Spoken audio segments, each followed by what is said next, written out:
할렐루야. 말씀을 함께 보겠습니다. 오늘도 본문은 아가서 6장 13절입니다. 돌아오고 돌아오라 술람이 여자야, 돌아오고 돌아오라 우리가 너를 보게 하라. 너희가 어찌하여 마하나임에서 춤추는 것을 보는 것처럼 술람이 여자를 보려느냐. 아멘. 네, 아가서 38번째 시간, 마하나임 10번째입니다. 제가 전에는 아가서를 나눌 때 신부가 되는 방법, 신부가 이런 것이다. 이런 어떤 사랑하는 부분, 내면적인 부분, 또 준비되어진 어떤 이런 부분들을 많이 강조했어요. 근데 이제 이번에는 나누면서 신부를 통해서 신랑이 무엇을 하고 싶어 하는가, 이런 부분들을 주로 이번에는 다루고 있습니다. 지난 시간에 내 소리에 귀를 기울이네 8장 13절, 14절 굉장히 중요한 부분이죠. 마지막 신부가 또 신부를 통해서 해야 될 일이 뭐냐 하면 주님이 거하시는 동산에 들어가서 주님이 하는 그 사역을 함께 하는 것입니다. 그래서 주님은 그곳으로 우리를 부르고 있다라는 거죠. 그게 뭐냐면 복음을 전하는 것입니다. 그래서 예수님께서 마태, 마가, 누가, 요한 복음을 마무리하면서 이렇게 감동을 주었어요. 땅끝까지 이르러 내 증인 되라라고 말입니다. 예수님이 사도들에게 또 주님의 자녀들에게 마지막으로 부탁한 것이 뭐냐 하면 복음을 전하는 것입니다. 신부의 마지막 하이라이트, 가장 멋있는 게 뭐냐 하면 복음을 전하는 것이죠. 그래서 친구들이 내 소리에 귀를 기울이네 내가 듣게 하려무나. 내 사랑하는 자의 너는 빨리 달리라. 향기로운 산 위에 있는 노루와도 같고 어린 사슴과도 같아라. 예수님은 때로는 노루와도 같이 어린 사슴과도 같이 산을 넘고 들을 지나서 굶주리는 영혼들이 있는 그곳을 향하여서 복음 들고 나아가는 모습. 이제 주님은 우리가 일을 하기를 원하는데 이제 마라나타, 주님은 오실 것입니다. 오실 때 주님이 계획하고 있는 것이 있어요. 다니엘서 12장에도 기록이 되어져 있고 또 요한계시록에도 기록이 되어져 있다는 거죠. 요한계시록 10장 10장과 11장에 무엇이 강조가 되어지고 있냐면 다시 두루마기를, 여기 이제 그림이 없어져 가지고요. 이 두루마기를 든 천사 기억나는지 모르겠어요. 네, 감사합니다. 이 천사가 두루마리를 들고 있는데 이걸 갖다 먹으라는 겁니다. 요한계시록 10장이죠. 이걸 갖다 먹으면 해야 될 일이 하나 생겨요. 다시 예언하여야 하리라. 그럼 12장에서 두 증인이 하는 일이 뭐냐 하면 1260일 동안 예언을 하리라. 이렇게 말하고 있어요. 3년 6개월을 말하고 있거든요. 이제 우리에게 주어진 시즌이 3년 6개월인 마지막 시즌이고 이제 그 앞에서 또 주님을 준비하는 거죠. 우리는 이미 복음을 전하고 우리의 삶과 환경 속에서 예수님의 향기가 되어서 예수 그리스도를 닮고 그분을 드러내는 거예요. 그러다가 한 일회가 시작이 되면 우리가 새로운 문이 열리는 거죠. 그래서 세굴라라고 하는 이 하나님이 우리를 비밀을 맡은 자처럼 내가 너를 특별한 특별한 소유로 삼겠다는 거예요. 근데 이 뜻이 뭐라 그랬어요? 비밀 금고에 넣어서 소중하게 보관하고 있는 것 같은 이런 거예요. 그러니까 아직 드러날 수도 있고 드러나지 않을 수 있는데 이 의미만 딱 보면 드러나지 않은 거죠. 그러니까 주님의 비밀 금고 속에 소중하게 간직되어진 성민, 하나님의 백성, 하나님의 소유. 이게 이제 출애굽기 19장에는 거룩한 백성, 하나님의 소유, 제사장 나라. 하나님은 이스라엘을 그렇게 삼기를 원했고 더 나아가 신약 시대에는 무슨 시대가 되었다? 성령이 임함으로 교회 시대가 되었다는 거야. 그래서 고린도전서 3장 16절 몸된 모든 하나님의 성도들은 마지막에 비밀 병기와 같은 존재라는 거예요. 우리 모두는 다 비밀 병기예요. 비밀 병기가 해야 될 일이 뭐냐 하면 아침 햇같이 뚜렷하게 달같이 아름답고 해같이 맑고 깃발을 세운 군대같이 당당하다가 무섭다 이런 뜻도 있다 해서 테러리스트 테러 이런 뜻도 있다 그랬어요. 아주 당당한 거예요. 근데 엄이 있는 거예요. 엄이 근엄하게 권위 있는 함부로 범접할 수 없는 힘 있게 하여간 이렇게 보이는 거예요. 무섭기도 하는데 두렵기도 한데 영광도 있는데 능력도 보이는데 어미함도 있는데 거룩함도 있는데 아름다움도 있는데 온유함도 있는데 거기에 불이 나가고 하여간 이렇게 함부로 할 수 없는 어마어마한 모습을 가지고 있는 존재가 요한계시록 11장에 나오는 두 증인의 섬김이라는 거예요. 이미 여러분들은 요한계시록 11장을 나름 알고 계신 거죠? 암송도 하셨고 또 제가 자주 강조하는 거기 때문에 우리가 여러분 자주 이것을 여러분들이 익숙해져야 합니다. 마지막 때 그 입에서는 불이 나와요. 그러니까 기도하면 하나님이 응답해줘서 불이 내려요. 그 기도하면 기도하는 대로 사람들을 하나님이 그 기도가 응답이 돼요. 어떤 기도가 응답되냐면 벌하는 기도, 멸하는 기도, 하나님의 영광을 드러내는 기도가 응답이 그냥 돼버려요. 그러니까 사람들이 두려워 떠는 거죠. 함부로 할 수 없어요. 왜? 기도한 대로, 내가 선포한 대로 되니까. 엘리사죠, 엘리사. 얼레리 꼴레리 그랬더니 숲속에서 뭐가 나왔어요? 그래가지고 그냥 얼레리 꼴레리 하는 아이들을요, 꼴레리 시켜버렸어요. 이게 성경 기록이에요. 여호수아가 싸우는데 여호수아는요, 하나님이 기도했어요. 이 다 죽이기 전까지는 이거 끝나면 안 된다. 그랬더니 하나님이 뭘 뒤로 돌려버렸어요? 그쵸? 뒤로, 이게 실제인적, 누구죠? 김명현 교수가 그 강의를 들으니까 이 과학으로, 창조과학으로 이렇게 다 했는데 실제로 이게 돌아갔다는 거예요, 밖으로.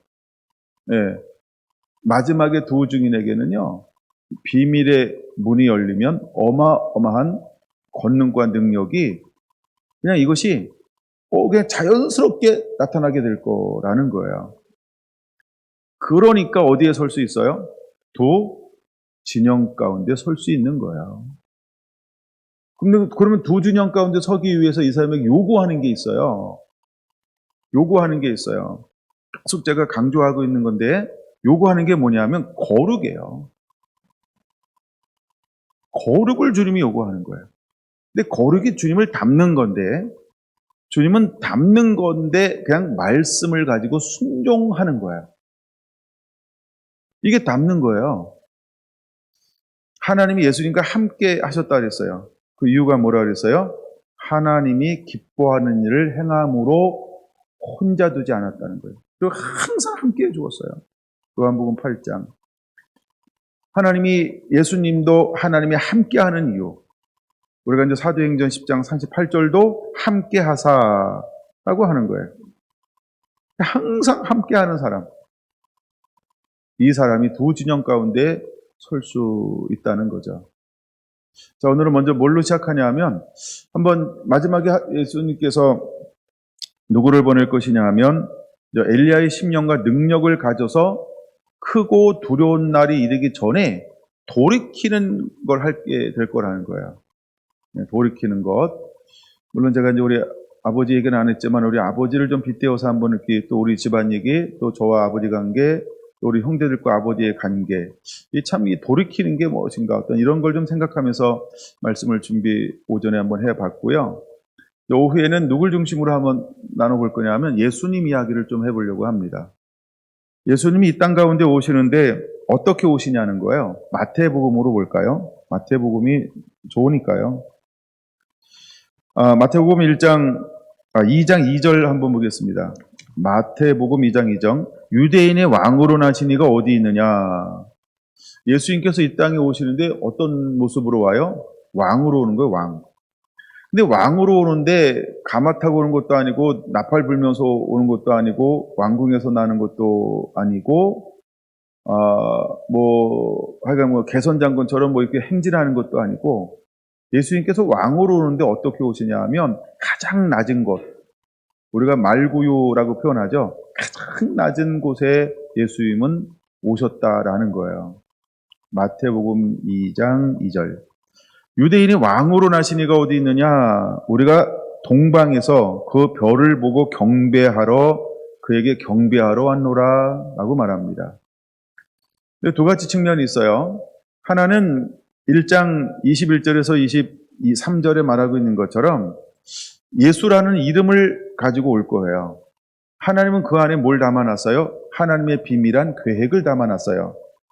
근데 그 이름, 하나님을 경외하며 이름을 존중히 여기는 자, 말라기 3장 18절에서 19절. 근데 그는 어떤 이름으로 오냐 하면 예수라고 하는 이름으로 이 땅 가운데 오신다는 거예요. 예수라는 이름으로 와요. 여러분, 예수라는 이름은 뜻은 다 아시죠? 그가 자기 백성을 저의 죄에서 구원할 자라는 거예요. 그러니까 예수님은 모든 백성을 그 죄에서, 저 아담이 흐르는 죄에서 구원하기 위해서 오신다는 거예요. 그래서 구원 얻을 만한 다른 이름은 하나도 준 적이 없어요. 주지 않았나니 오직 한 분 예수 그리스도 외에는 구원할 만한 이름이 없는 거예요. 그래서 우리가 누구를 통하여 하나님을 만나요? 예수님. 우리가 누구를 통하여 제사함 받을 수 있나요? 예수님. 우리가 누구를 통하여 기도해야 하나님께 나갈 수 있을까요? 예수님. 그러니까 예수님은 길이요 진리요 생명이에요. 하나님께로 나갈 수 있는 유일한 길은 오직 예수 그리스도밖에 없어요. 우리가 만하임 가운데 섰을 때에도 김성현 이거 하지 안 돼요. 예, 김영식 이거 가도 안 돼요. 이점수 2점이어도 안 되고요. 그럼 김경수 이것도 안 돼요. 두 진영 가운데 서는 것은 정상용 이것도 안 돼요. 정상이잖아요. 근데 이것도 안 되는 거죠. 어떤 이름 가져도 될까요? 오직 예수 그리스도. 예수 외에는 다른 곳으로 두 진영 가운데 설 수 있는 어떤 이름도 없다는 거예요. 여러분, 우리는 예수님을 소유해야 합니다. 예수님을 닮아야 합니다. 오늘 452장 찬양 드렸던 것처럼 우리의 작은 소망이 있다고 한다면 예수님 닮기 원하는 것입니다. 정말 우리가 주님을 닮을 때에만 가능한 겁니다. 근데 아가서에서 소개되어주고 있는 이 한 여인, 이름이 굳이 이름을 말한다면 술라미 이름 뜻도 아시죠?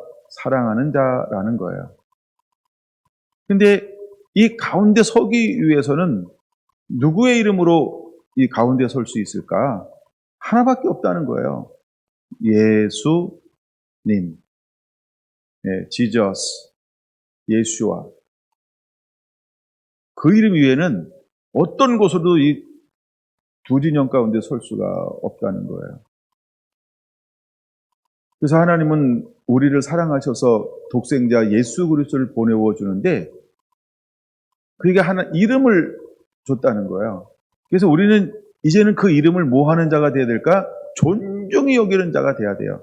하나님을 경외하며 이름을 존중히 여기는 자를 하나님의 특별한 소유로 삼으사 악인과 선인, 섬기는 자와 섬기지 않는 자 사이에서 뭐 할 것이다? 분별, 서게 될 것이다.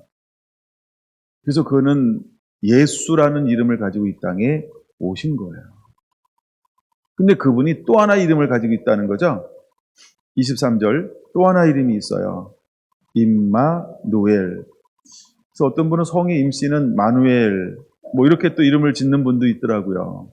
네, 마누엘 이러면 꼭 아랍권에, 중동권에 있는 어떤 이름 같기도 하고 막 이래요. 마누엘 이래서 성 딱 붙이면은 임마누엘 이런 거죠. 하나님 우리와 함께 하신다. 하나님이 우리와 함께 하신다. 항상 하나님 우리와 함께 하는 거예요. 그래서 임마누엘 교회 많이 있죠. 예수 교회도 있는데 굉장히 드물어요. 왜냐하면 예수교회 이러면은 우리 이제 가치관 속에 어떤 게 형성되어져 있냐 하면 이러잖아요. 근데 임마누엘 교회는 이런 게 없어요. 이러지. 그래서 임마누엘 교회가 있기는 합니다. 임마누엘은 하나님 우리와 함께 한다는 거예요. 그럼 하나님은 이 두 진영 가운데 하나님의 사람들을 세울 것인데, 야, 너 혼자 가라. 이런 법이 없다는 거예요. 언제나 하나님은 어떻게 하실 거예요? 함께 하시겠다는 거예요. 네가 두 진영 가운데 서면 내가 함께 할 거야. 내가 너 두 진영 가운데 설 수 있도록 내가 너와 함께 할 거야. 늘 하나님은 함께 하고 싶어 하신다는 거예요. 근데 그분이 이 땅 가운데 2장 10절 이렇게 한번 읽어보겠습니다. 그 별이 그들이 별을 보고 매우 크게 기뻐하더라. 동방박사들입니다. 그들이 그 별을 보고 매우 크게 기뻐하더라. 이 극적인 단어가 4번이나 연속 포현되어지잖아요. 그럼 이 기쁨이 얼마나 기쁜 것인지를 알아야 돼요. 그렇죠? 우리가 감탄을 할 때 감탄을 연발한다 이거는요. 보통 기쁜 게 아니에요. 근데 매우 크게 기뻐하더라. 신랑을 기다리는 신부의 모습은 어떤 모습이어야 할까? 여러분, 우리는 박사가 아닐지라도 또 박사가 들고 온 예물을 하나님께 드릴 수 없다 할지라도 여러분, 우리는 신랑을 기다리는 신부의 모습은 어쩌면 2장 10절 이와 같아야 되지 않을까 이런 생각을 한번 해봅니다. 매우 크게 기뻐하더라. 또 기뻐하더라. 이것이 신부의 모습이어야 한다는 거예요. 예수님이 이 땅 가운데 오실 때 주님은요, 동방에서 우리가 보통 약간 땅끝이라고 말하죠. 지금 이란을 말하는데 거기서부터 별을 보고 오는 거예요. 네, 거기서부터.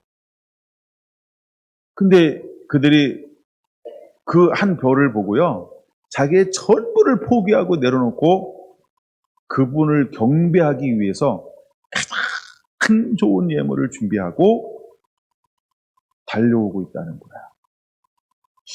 우리가 가운데 선다라고 하는 거는 내려놓지 않으면 설 수 없어요. 어떤 걸 포기하지 않으면 가운데 설 수가 없어요. 정말 그분이 나에게 기쁨이 아니면 설 수 없어요. 내가 기뻐하고 기뻐하지 않으면 설 수 없는 거예요. 내가 크게 기뻐하지 않으면 설 수 없는 거예요. 또 한 단어가 있다 그랬죠. 첫 번째, 매우 크게 기뻐하고 기뻐하지 않으면 이 두 진영 가운데는 설 수 없어요. 아기 예수님을 경배하러 왔는데 처음에 누굴 찾아가요? 왕을 찾아가요. 왜 왕을, 여러분은 경주에 딱 들어오면은 시장님 만나러 갈까요? 왜 시장님 만나러 안 가요? 이해하고 들으세요. 급이 다르니까. 급을 찾아가요. 그럼 동방박사의 급은 어느 정도라는 거예요? 그렇죠? 그들의 위치는 왕 같은 존재라는 거, 어떤 땅의 어떤 한 지역의 왕 같은 존재라는 거예요. 근데 그들이 별을 보고요, 기쁨으로 자기 걸 다 정리하고 가장 좋은 걸 준비해서 출발한 거예요. 정처 없는 순례자의 길을. 두 번째입니다. 그를 경배했습니다. 요항도 드리고 향료, 옥합, 모략도 드리고 또 뭐도 드렸죠? 황금도 드리고 3가지 다 알고 있네요. 들어본 적은 없어도 알긴 하잖아요, 우리가. 그렇죠? 3가지. 근데 이건 그 당시에 가장 귀중한 거라는 거예요. 이건 2가지 의미가 있죠. 하나는 가장 땅에서 귀한 거라는 의미가 있고, 또 하나는 예수님의 죽음을 예비하는, 어떤 게 예수님의 전 삶을 의미하는 어떤 이런 3가지다. 이렇게 이제 우리가 보통 알고 있을 겁니다. 자, 근데 주님은요, 이 동방박사들을 통해서 이것을 예비하셨어요. 근데 두 번째 놀라운 건요, 그럼에도 불구하고 마귀는 이들을 뭐 하려고 했을까요? 헤롯을 통하여 이들이 아닌 이들이 경비한 자 그를 죽이려고 했다는 거예요. 그래서 예수님께서 찾아오셔서 그들에게 뭐라고 말씀하나요? 왕을 만나지 말고 가라, 이렇게 말하고 있어요. 그랬더니 왕이 동방박사에게 속은 줄 알고 명령을 내리는 것이 이제 2장 16절 이렇게 기록되어져 있습니다. 동방박사들에게 자세히 알아본 그때를 기준하여 2살부터 그 아래로 다 죽이니, 이렇게 말하고 있어요. 여러분, 두 진영 가운데 선다는 것은 뭘 감수하는 거예요? 죽느냐 사느냐? 전부를 버리는 게 두 진영 가운데 서는 거예요. 그럼 두 진영 가운데 서기 위해서 우리가 최소한 내가 어떤 걸 준비하고 있어야 될까요?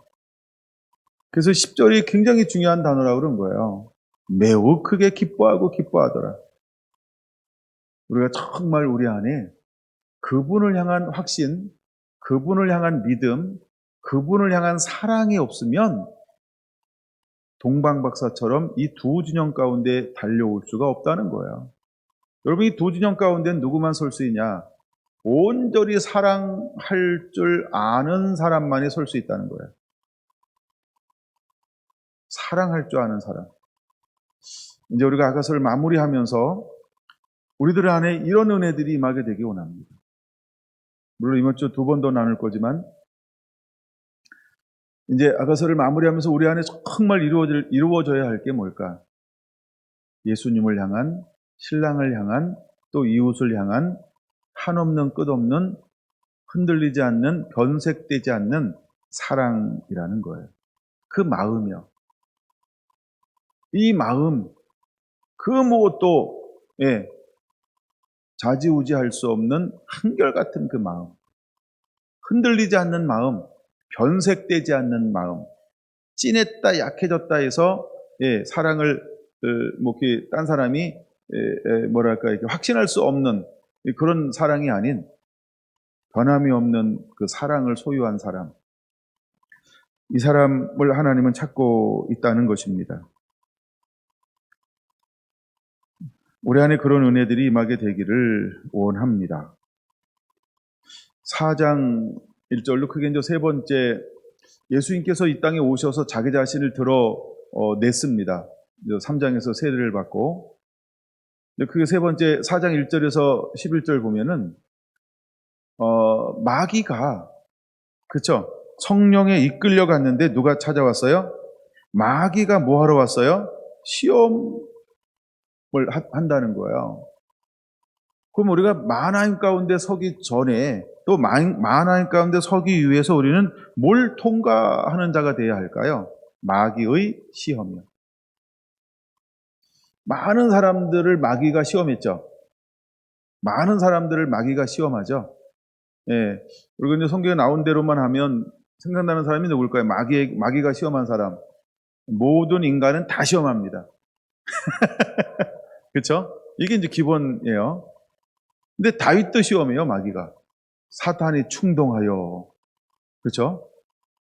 모세도 흔들려요. 마귀가 했다 이런 기록은 없지만 모세도 흔들려요. 하나님이 다윗을 쓰기 위해서도 뭐하러 오셨어요? 시험하러 오셨어요. 내가 사랑하는 자를 들이라, 뭐 이런 식으로. 하나님께 쓰임받는 사람들은 하나님이 뭐에 이렇게 내어놓냐 하면 사단에게 막 내어놓아요. 사단에게 내어놓는 거예요. 왜? 사단은 뭘 하는 존재예요? 그를 흔들어서 시험할 수 있는 존재. 정체성이 어떤 정체성을 가지고 있는지를 사단을 통하여 하나님이 시험케 하는 거예요. 점검하는 거죠. 내어놓는 거예요. 우리가 두 진영 가운데 서기 위해서 지금 이게 6장 13절이거든요. 6장 13절이 끝나고 이제 7장으로 넘어가서 어떤 일이 벌어지냐 하면 7장은 신부의 모습이라 그랬잖아요. 제가 이제 이걸로 아가서로 이번에는 시작을 했어요. 물론 이제 다음 시간에 이제 7장 1절로 이제 본문은 넘어가면서 똑같은 마하나임을 할지 아니면 이제 바꿀지 고민하고 있어요. 이제 감동 주면 할 건데, 근데 그 모습이 정체성이 뭔지가 다시 한번 확증이 돼 버려요. 근데 이거는 누가 하는 이야기라고 말하면 신랑이라고도 하지만 또 하나 있는 게 뭐냐면 이것은 누가 얘기한다? 하나님의 영, 즉 성령이 하시는 것이다. 그래서 신부의 10가지 너는 이미 이렇게 준비가 됐고 겸비가 되었다라고 이야기하고 있다는 거예요. 그러고 난 다음에 무엇이 주어지나요? 사역이 주어지는 거죠. 너는 이걸 할 수 있는 존재야 라고 말하면서 6절 이렇게 말합니다. 사랑아 내가 어찌 그리 아름다운지 어찌 그리 화창한지 즐겁게 하는구나 하면서 내 키는 종려나무 같고 내 유방은 그 열매송이 같구나. 내가 말하기를 종려나무에 올라가서 그 가지를 잡으라 하였나니 내 유방은 포도송이 같고 내 콧김은 사과 냄새 같고 내 입은 좋은 포도주 같을 것이니라. 사역할 수 있는 준비가 완벽하게 된 상태를 이제 그 이후에 보여지는 거예요. 그래서 제가 이것을 3가지 사역으로 말할 때 무슨 사역이라고 표현하고 있었죠? 네, 콧김 사역, 그 다음에 유방 사역, 그 다음에 주둥이 입, 내 입은 좋은 포도 이렇게 해가지고 이 3가지 사역을 하고 있는 거예요. 근데 사역할 때 이 3가지가 왜 필요한가라고 할 때 유방은 포도송이 같고 원하는 사람에게 하나님의 풍성한 하나님의 말씀, 복음을 나누어 줄 수 있는 영적 상태. 콧김이라고 하는 건 뭐예요? 하나님의 생기를 이제는 뭐 하는 거예요? 가는 곳들마다 하나님의 임재와 영광을 운반하는 이 자. 그 다음에 내 입은 좋은 포도주 같을 거니라. 그러고 난 다음에 또 뭐 하는 거예요? 그들을 하나님의 사람으로 훌륭하게 양육해 낼 수 있는 이 사역. 그래서 그들을 장성한 자로 그들을 양육해서 장성한 자로 만들어낼 수 있는 이 신부가 이제는 구비가 되었다라고 하는 겁니다. 그러고 난 다음에 드디어 또다시 어디로 내려가는 거예요? 드디어 이제 그렇죠? 동산으로 내려가는 거예요. 드디어 거기서 뭐 하는 거예요? 나이트. 당일치기가 아니고요. 하룻밤을 보내는 거예요. 유숙하려 하노라. 이건 하룻밤을 자는 거예요. 한 번도 사역을 통해서 밤을 보내본 적이 없어요. 그냥 갔다 온 거죠. 그렇죠? 드디어 이제는 뭐 하기 시작한 거예요? 파송을 받는 거예요. 뭘로요? 동네 사역지를 말합니다. 드디어 열방, 복음이 있는 곳으로 보냄을 받아요. 그러고 난 다음에 거기서 무엇을 보기 시작하던가요? 12절. 가서 포도움이 돋았는지, 꽃술이 펴졌는지, 석류꽃이 피었는지 보자. 거기에서 내가 내 사랑을 내게 뭘 준다고요? 내 사랑을. 내 사랑이 뭘까요? 복음이요. 우리가 죄인 되었을 때 하나님께서 우리를 사랑하사, 그렇죠? 끝까지 사랑하사. 요한복음 3장 16절도 마찬가지죠. 하나님이 세상을 이처럼 사랑하사 오신 거라는 거예요. 한없는 사랑, 끝없는 사랑, 변하지 않는 사랑, 모두를 하나님이 포용하는 그 사랑. 마지막 때 신부가 또다시 어디로 갈 거냐 하면 그곳으로 가게 될 거라는 거예요. 근데 예수님이 성령을 받고 이제 사역하기 전에 예수님도 무엇에 하나님이 내어 놓아야 하냐 하면 마귀에게 내어 놓아야 하는 거예요. 마귀가 다가왔어요. 그래서 그 40일 동안 굶주려 있고 연약한 상태에서 마귀가 와서 그가 할 수 있는 최고의 것으로 시험을 하는 거죠. 어쩌면 하나님이 3번을 허용했는지 몰라요. 아니면 마귀가 너 몇 가지로 시험하려고 그래? 내가 3번이면 끝납니다. 이랬을 거예요. 그리고 딱 3번이야? 예. 그래서 3번을 딱 하라고 그랬을지 몰라요. 그래서 마귀가 할 수 있는 최고의 것으로 자기가 가지고 있는 최고의 기술을 동원해서 예수님을 흔드는 거예요. 첫 번째 흔들었어요. 우리에겐 너무너무 중요한 거잖아요. 첫 번째가요. 왜 중요한지 아시죠? 하나님이 비밀 병기로 이스라엘 민족을 택했어요. 그리고 적과 꿀이 흐르는 가나안 땅으로 인도하는 거예요. 근데 그 여정 가운데 하나님께서 요한복음 8장에 뭐라고 말씀하고 있어요? 사람이 떡으로만 살 것이 아니요 여호와에서 나오는 모든 말씀으로 살 것이니라. 그러니까 첫 번째 시험은 우리에게 너무너무 중요한 거잖아요. 마귀는 뭘 가지고 시험할까요? 바로 그것 가지고 첫 번째 카드를 딱 꺼냈어요. 딱 하나 들더니 떡으로 만들어봐라. 이런 거예요. 그때 예수님께서 떡하니 뭐라 그러셨어요? 그죠? 예수님이 그 이기는 거예요. 여러분, 우리가 두 진영 가운데 선다는 것은 내능과 힘으로 이길 수 있는 게 아니에요. 하나님의 도우심이 아니면, 하나님의 은혜가 아니면 두 진영 가운데서는 이길 수가 없어요. 두 번째, 세 번째 사단이 시험을 한 거예요. 이 표현 멋있지 않나요? 11절이요. 이에 마귀는 예수를 떠나고 라고 말입니다. 왜 마귀가 떠날까요? 마귀가 이런 놈이 아니거든요. 근데 마귀가 왜 떠날까요? 자기가 안 되는 걸 아는 거예요. 이걸 우리가 이렇게 표현할 수 있어요. 작전상 후퇴. 근데 이제 우리 성경에는 번역이 안 되는데 이제 또 어떤 단어가 하나 있냐면 마귀는 예수를 잠시 떠나고, 그 잠시라는 단어가 또 하나 들어가요. 완전히 떠나는 게 아니고요. 잠시. 여러분들도 잠시, 잠수 말고요. 잠시 이렇게 좀 적어 놓으세요. 예. 사단은 자기가 할 수 있는 최고의 것을 동원해서 시험을 했는데 안 되는 걸 안 거예요. 그러니까 어떻게 하는 거예요? 작전상 후퇴. 잠시 떠난 거예요. 그는 잠시 후에 끊임없이 돌아와서 예수님 어떻게 할까요? 해방할 겁니다. 끊임없이 해방할 겁니다. 끊임없이 예수님을 흔듭니다. 마귀가 먹혔을까요? 안 먹혔을까요? 마귀가 하는 일은 한 개도 예수님께 먹힌 게 없죠. 여러분, 두 진영 가운데 서는 사람은 이렇게 준비된 사람이라는 거예요. 거룩함으로, 온전한 순종함으로. 여러분, 제가 오전에 다시 한번 말라기 2장을 다뤘던 이유가 이런 데 있어요. 하나님이 우리에게 거룩한 언약을 맺었단 말이에요. 근데 이 언약이 그냥 맺는 게 아니에요. 하나님은 우리 마지막 때 신부들하고는 이 언약을 가진 자예요. 약속을 가진 자예요.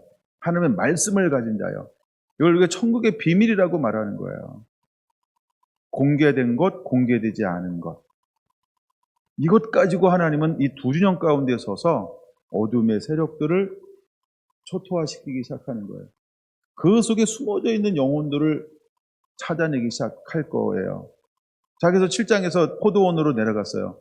왜 전에는 이제 포도원에, 물론 포도원이라는 단어를 많이 나오지만 이번에 많이 안 봤죠. 근데 포도원이라고 하는 건, 포도원 그러면 1차적으로 누굴 말해요? 이스라엘 말하는 거예요. 예수님이 포도나무라 그랬잖아요. 그럼 예수님은 어디에 심어져 있을까요? 포도원에. 그렇죠? 포도원에 심어져 있겠죠. 포도원은 이스라엘을 말하는 거예요. 극산품 포도나무를 심었거늘 너희가 어찌하여 들포도 열매를 맺었느냐? 이사야 5장에 말하는 것처럼 이스라엘은 하나님이 볼 때 어떤 나무예요? 가장 좋은 나무예요.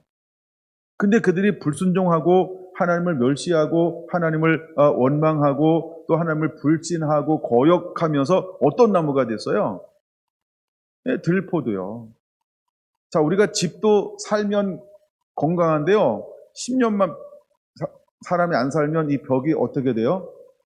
그죠? 흐물흐물해가지고 이렇게 녹아내려요. 참 희한하죠?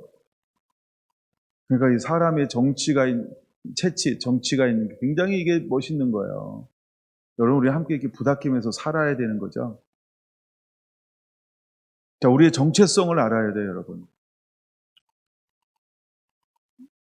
네 번째 거를 볼까요? 마태복음 4장 13절에 보면, 그러고 난 다음에 드디어 예수님이 어디로 가나요? 갈릴리로 가시는 거예요.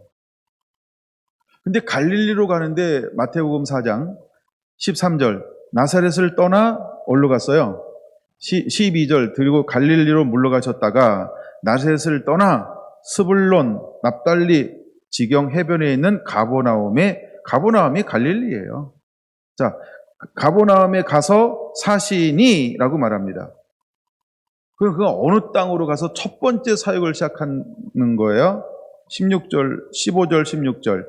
스불론 땅과 납달리 땅은 요단강 건너편 해변 길과 이방의 갈릴리여. 흑암에 앉은 백성, 이 큰 빛을 보았고 사망의 땅과 그늘에 앉은 자들에게 빛이었도다. 그럼 우리는 어디서 사역이 일어나는 거예요? 두 진영 가운데요. 이방인의 땅 갈릴리아라고 하는 하나님의 거룩한 땅이 아니에요. 어디라고요? 이방의 땅이요. 세상으로 문화와 세상의 모든 것들이 있는 그 이방의 땅. 죄악이 있고 음란이 있는 우상숭배가 있는 하나님은 찾아볼 수 없는 것 같은 세상 문화로 뒤엎인 그곳을 향하여 우리는 뭐 할 거예요? 가서 빛을 발하기 시작하는 거예요. 그 땅이 어떤 땅이라고 표현하고 있어요? 흑암의 땅이고 사망의 땅이고 죽음의 그늘이 머물고 있는 땅이라는 거예요. 그곳에서 뭘 할 거라고요? 빛이도다. 두 진영이라는 거예요. 여러분, 예수님은 사역을 어디서 시작했을까요? 가장 어두운 흑암이야. 여러분, 우리는 이제 두 진영 가운데 설 수 있도록 하나님이 우리를 준비해 나가시는 겁니다.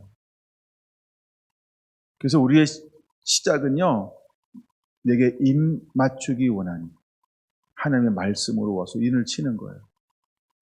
근데 하나님께서 말씀으로 인을 치니까 어떤 변화가 일어나냐 하면 아가서 8장 6절에 말하는 것처럼 너는 나를 도장같이 마음에 품고 도장같이 팔에 두라. 사랑은 주음같이 강하고 질투는 소울같이 잔인하며 불길같이 일어나나니 그 기사가 여호와의 불과 같으니라. 많은 물도 그 사랑을 끄지 못하겠고 홍소라도 삼키지 못할 것이니 사람이 그의 온 가산을 다주고 사랑과 바꾸려 할지라도 오히려 멸시를 받으리라. 내게 입맞추기 원하니 내 사랑이 포도주보다 나음이로구나. 그러고 난 다음에 제가 이제 초반에 한번 강조했던 것인데 사랑이 66번 나온다 그랬어요. 그러면 그렇죠? 예. 66번 나오는데 그리고 또 하나의 단어가 있어요. 이제 내 마음으로 사랑하는 자야. 여러분, 정말 우리가 예수님을 어떻게 사랑해야 되냐는 거예요. 입만 살아서 입으로만 하는 게 아니고 무엇으로? 마음으로. 이건 뭐가 바뀌었다는 거예요? 정체성 바뀐 거예요. 가치관 바뀐 거예요. 그냥 일반적인 용어는요, 생각이 바뀐 거예요. 근데 이건 굉장히 중요합니다. 지금 우리 교회 안에서 뭐 하자 그러면 그냥 예를 들어서 내 앞에서는 다 잠잠해. 근데 뒤돌아서면 다 부부끼리 얘기하고 셀끼리 얘기하고 아줌마끼리 얘기하고 아저씨끼리는 잘 얘기 안 하는 것 같고 막 이렇게 얘기하죠. 이걸 우리가 뭐 생각이라고 표현해요. 생각. 근데 여러분, 우리가 속담도 있는 것처럼 생각이 많으면 배가 산으로 간대요. 배는 어디로 가게 돼 있어요? 정말 중요한 것 중에 하나가 가치관이 변화되는 것은 굉장히 중요합니다. 생각이 하나 되는 것, 마음이 하나 되는 것, 뜻이 하나 되는 것. 제가 전에 어느 교회 갔더니 하나님이 그런 감동을 줬어요.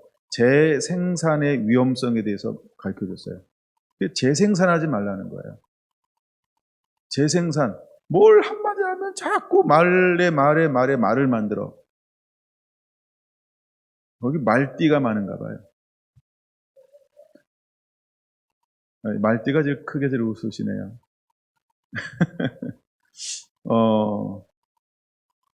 그러니까 다 자기 생각이 다 있는 거야. 자기 생각이 있는 거예요. 네. 또 이제 우리 아버지 생각이 나요. 도대체 우리 아버지 이 생각을 누가 그걸 꺾을 수 있겠어요?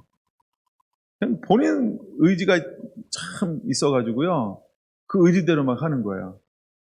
그럼 한 사람의 의지대로 하면 일이 잘 돼요? 안 돼요? 뭐 독재입니까? 그게 독불장군이죠. 그게 참 어려웠고 힘들었어요. 근데 그 생각이 딴 사람이 볼 때 보편타당하고 합리적이고 이렇게 전체를 아우를 수 있는 생각이냐? 그럼 얼마나 좋겠어요. 여기 한쪽에 치우치는 생각, 저 짱 박히는 생각, 뭐 결코 환영받지 못하는 그런 생각인데 그거대로 막 하자고 막 주장하는 거예요. 우리 아버지였어요. 다 그런 건 아닌데, 약간 어떤 것 때문에 약간 그런 게 있었어요. 그래서 참 무슨 일을 하려고 그러면 약간 늘 걸림이 될 정도로 막 이런 게 있었어요.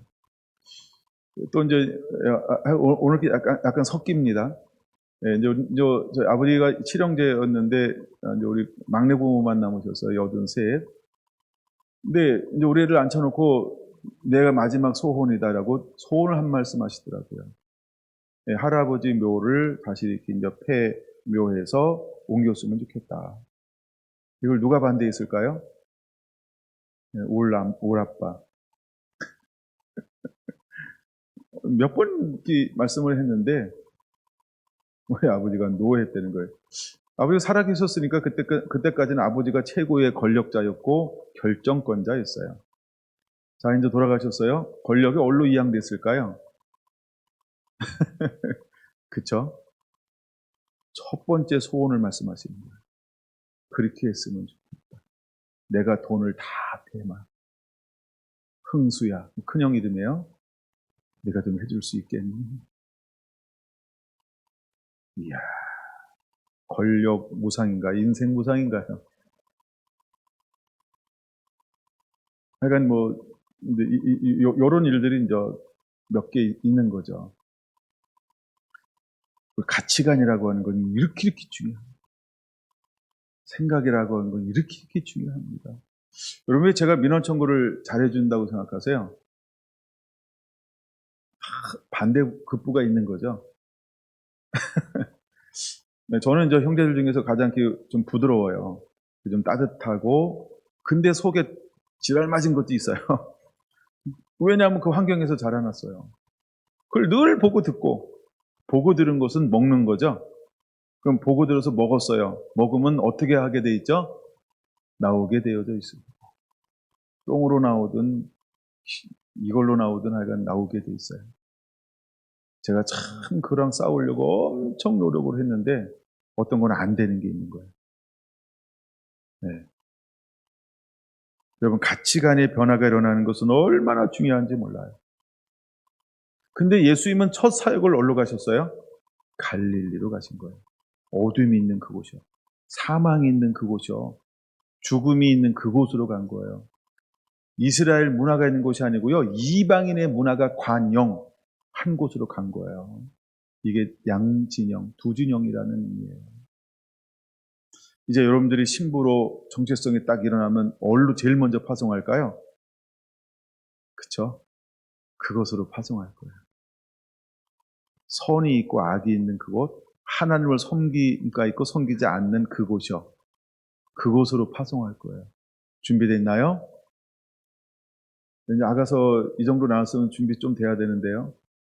대답이 없어서 좀 당황하고 있어요. 갑작스럽게 물어봐서 그래요. 예어를 좀 했어야 되는데, 준비되셨나요?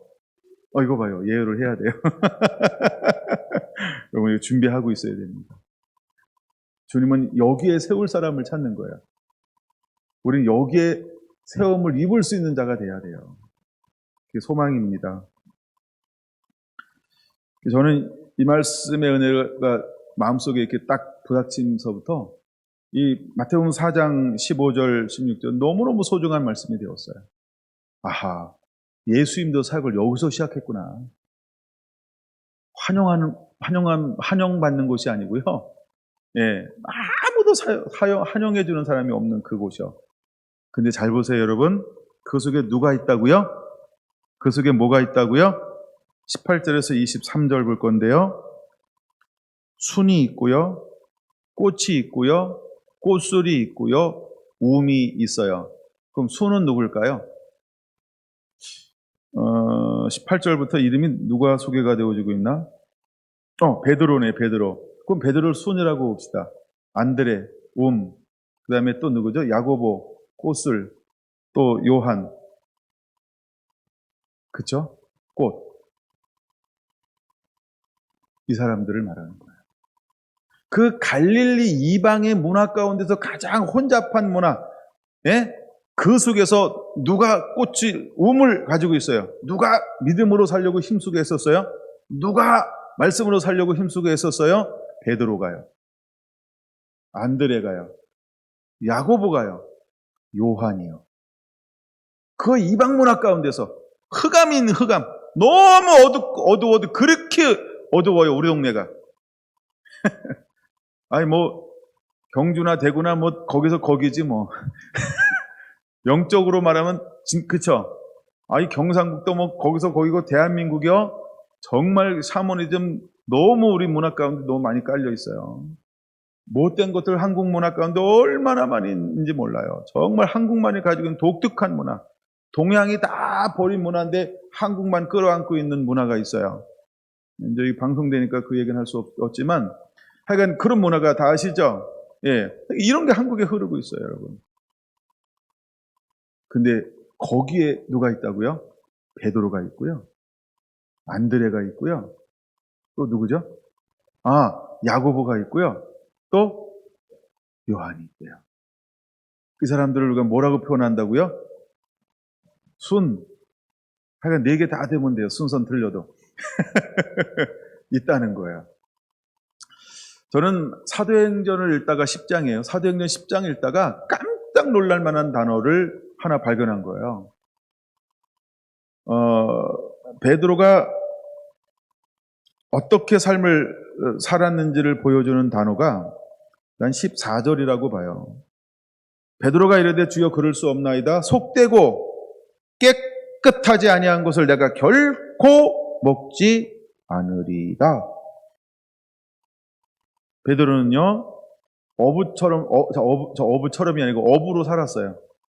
근데 갈릴리에서 살았어요. 흑암에서 살았어요. 죽음의 그늘이 있는 곳에서 살았어요. 근데 그는 말씀을 가지고 어떻게 삶을 살았어요? 힘쓰고 애써서 그 율법을 지키려고, 계명을 지키려고, 규례를 지키려고, 법도를 지키려고. 주님은 베드로에게 있는 뭘 본 걸까요? 꽃을, 생명을 본 거예요. 막 피워서 장성해서 막 열매를 맺고 막 화려하고 추수할 수 있고 이런 걸 본 게 아니에요. 그 어둠 가운데서 하나님의 말씀으로 살아내려고 힘쓰고 이걸 포기하지 않는 것. 그 환경 가운데서 꽃은 필 수 없지만 더 자라날 수는 없었지만 그쵸? 나의 정체성을 결코 잃어버리지 않고 생명의 우물 가지고 있어요. 생명의 순을 가지고 있어요. 생명의 꽃술을 가지고 있는 생명의 꽃을 가지고 있는 거예요. 이걸 포기하지 않는 사람이 누구예요? 베드로예요. 안드레예요. 야고보예요. 요한이에요. 여러분, 예수님도 복음 들고 어디로 갔어요? 두 진영이 있는 곳이요. 선이 있고 악이 있고 섬기는 자가 섬기지 않는 자가 있고 어둠이 있는 그곳이에요. 정말 들로, 가시밭으로, 골짜기로 예수님도 거기서 복음을 시작했어요. 근데 예수님은 그 속에서 뭘 보셨기 때문에 갈릴리에서 사역을 시작하셨을까요? 그걸 본 거예요. 베드로가 씨름하고 있는 거.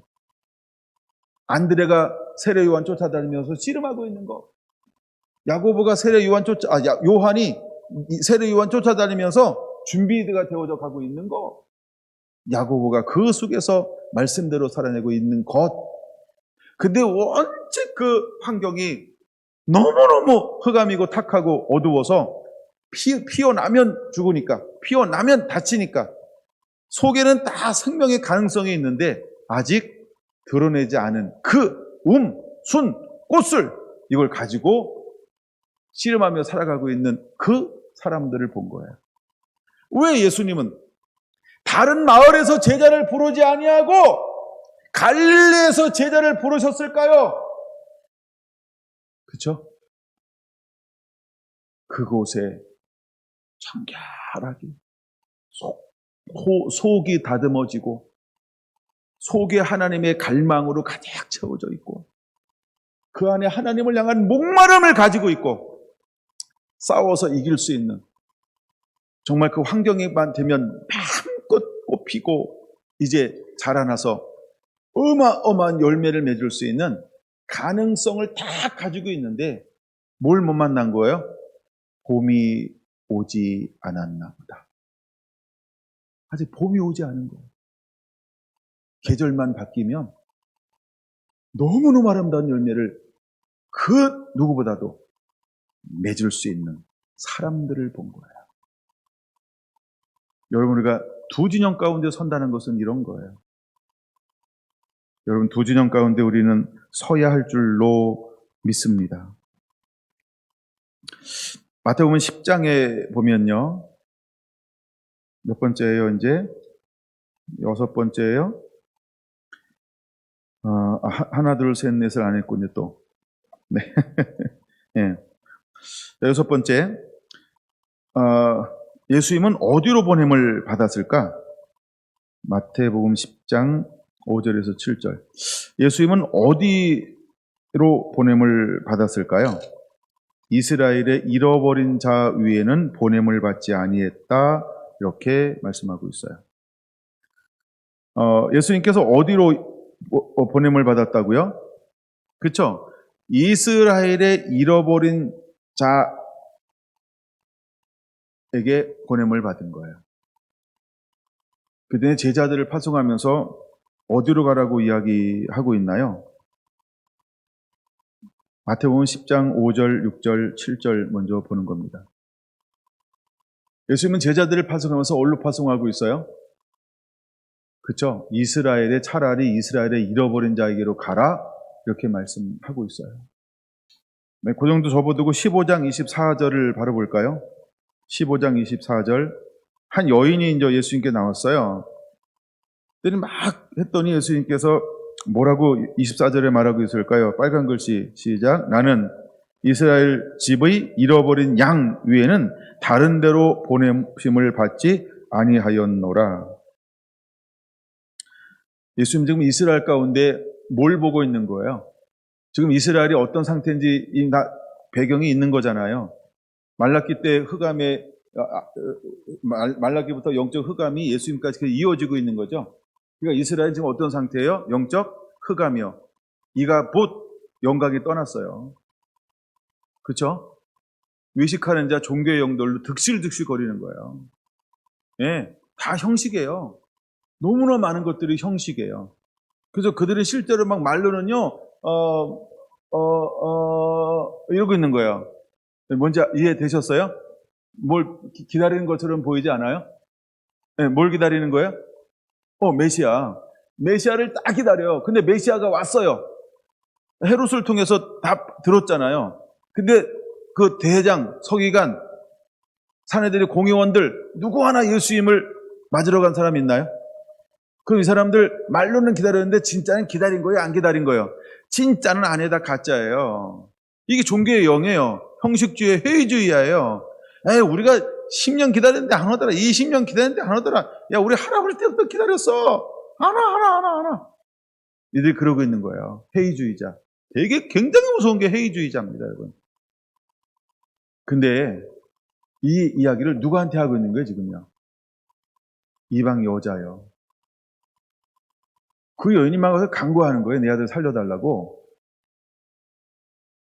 그랬더니 예수님이 뭐라고 말하는 거예요? 난 이스라엘이 잃어버린 자 위에 보냄받지 않았어. 단칼로 그 여인의 청골을 잘라버렸어요. 그랬더니 이 여인이 뭐라고 이야기해요? 개들도 자기를 뭐에 비유해요? 개요. 인격을 가진 자가 아니고요. 미물에 비유하는 거예요. 하찮은 존재요.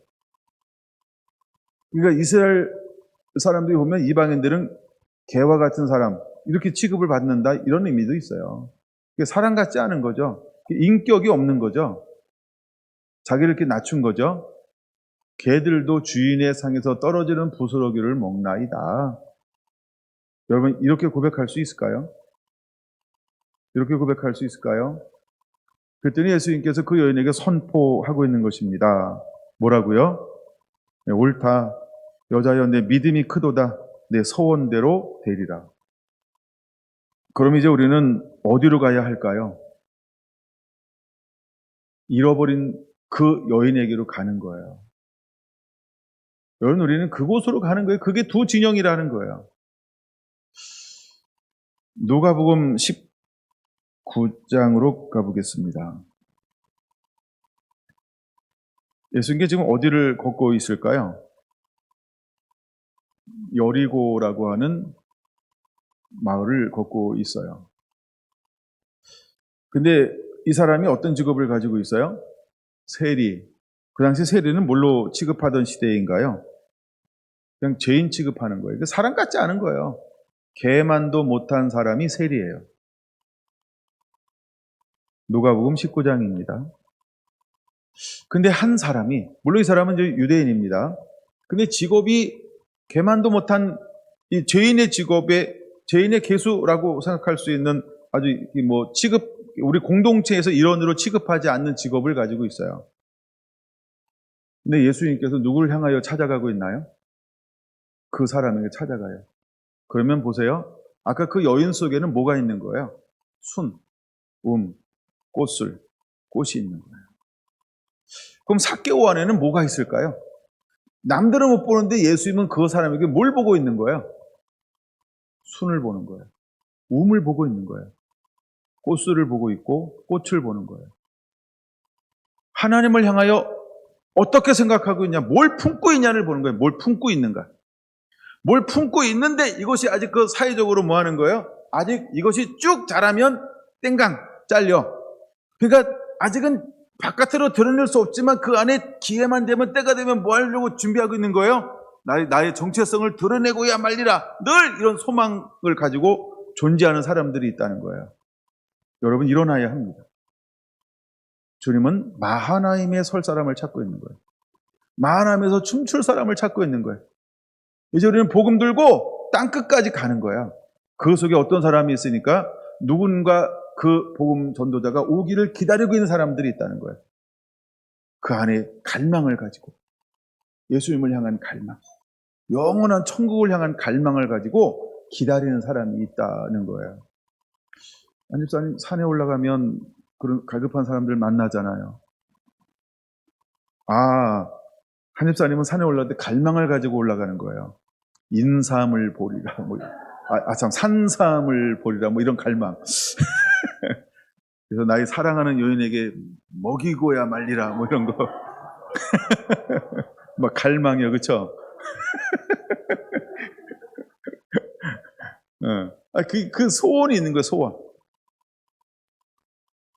여러분, 예수님은 여리고를 들어가서 머무시는 이유가 어디에 있었을까요? 그쵸? 이 순이 났는가? 꽃이 피었는가? 움이 돋았는가? 보시려고. 이해가 되는 거죠? 여러분, 우리가 가야 할 곳이 있다는 거예요. 이 사람들 속에는 무엇이 가득해야 할까요? 이제 원고를 막 건너뛰고 마지막 한 말씀만 더 하고 마치려고 합니다. 요한복음 마지막 장이에요. 자, 요한복음 21장 15절부터 17절. 왜 예수님은 제자들을 향하여 이렇게 묻습니다. 요한복음 21장 15절에서 17절을 볼 건데요. 내가 나를 사랑하느냐, 이렇게 묻고 있어요. 예수님은 그 제자들 속에 있는 뭘 보는 거예요? 예수님, 너 나를 사랑하니? 그쵸? 사랑을 보는 거예요. 이들 안에는 뭐 할 가능성을 가지고 있나요? 추수를 어마어마하게 할 수 있는 가능성. 그래서 다른 걸 묻지 않아요. 다른 걸 확인하는 게 아니에요. 나 사랑하니? 뭘 물어본다고요? 사랑을 하고 싶어 하는 거예요. 사랑을 하긴 하고 싶어 하는 거예요.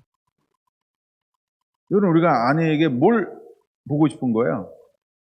우리가 남편에게 뭘 보고 싶은 거예요? 그렇죠? 변함없이 나를 지지해주고 있냐는 거죠. 그럼에도 불구하고, 그렇죠? 나를 사랑하냐는 거예요. 정말 나를 지지해 줄 수 있냐는 거예요. 내가 무슨 짓을 해도, 그렇죠? 나를 지지해 줄 수 있냐는 거죠. 지금 예수님께서 제자들에게 묻고 싶은 게 뭘까요? 그거예요. 야, 다른 사람들보다 너는 나를 사랑하니? 뭘 묻고 싶은 걸까요? 이제 우리는 이 두 진영 가운데 서기 위해서 어떤 것으로 무장하고 있어야 될까요? 변함없이 주님을 사랑할 줄 아는 우리 성결한 성도 한 분 한 분 되기를 예수님의 이름으로 축원합니다. 기도하겠습니다.